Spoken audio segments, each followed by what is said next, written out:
On the day Alfred Peet opened the doors of his store on Vine and Walnut, he quietly began a revolution in the way Americans experienced the taste and quality of their coffee. Born in Alkmaar, Holland in 1920, Alfred Peet grew up in the coffee trade, cleaning machinery and running errands at his father's small roastery. After World War II, he joined Lipton's Tea in London and went on to work in the tea trade in Indonesia. In 1955, Mr. Peet moved to San Francisco to work for E.A. Johnson & Company, an importer supplying green beans to large coffee roasters such as Maxwell House and Hills Brothers.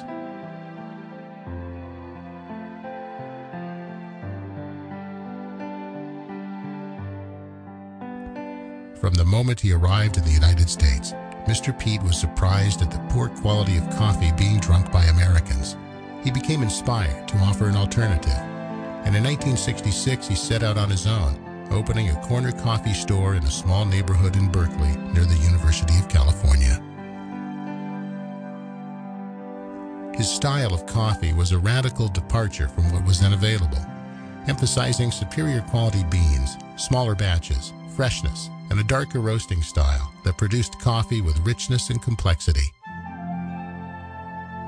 By 1969, Peet's Coffee and Tea had become a Berkeley institution, a gathering place for UC Berkeley students and faculty, musicians and artists, writers and radicals. As word of mouth spread, more and more customers could be seen lining up at the door before the store opened, waiting patiently for their first cup of the day.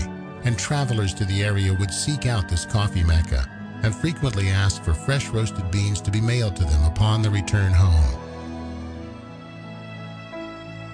Peet's success attracted other specialty food shops to the neighborhood, including the Cheese Board and Chez Panisse, and the area became known as the Gourmet Ghetto, the epicenter of the West Coast food movement.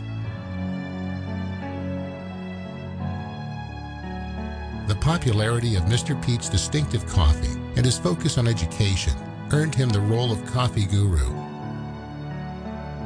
His was a principled approach to coffee, emphasizing taste and using the senses to evaluate the quality of coffee at every step, from green bean to roast to blending and brewing.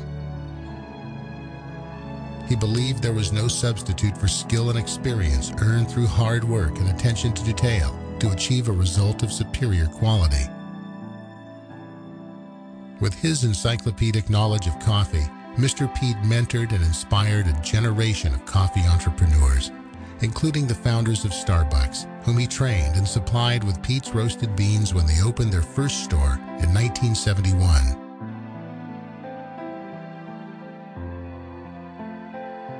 By the time he retired in 1983, Peet's had developed a cult following from coast to coast that still endures today, people for whom a cup of coffee could only mean a cup of Peet's.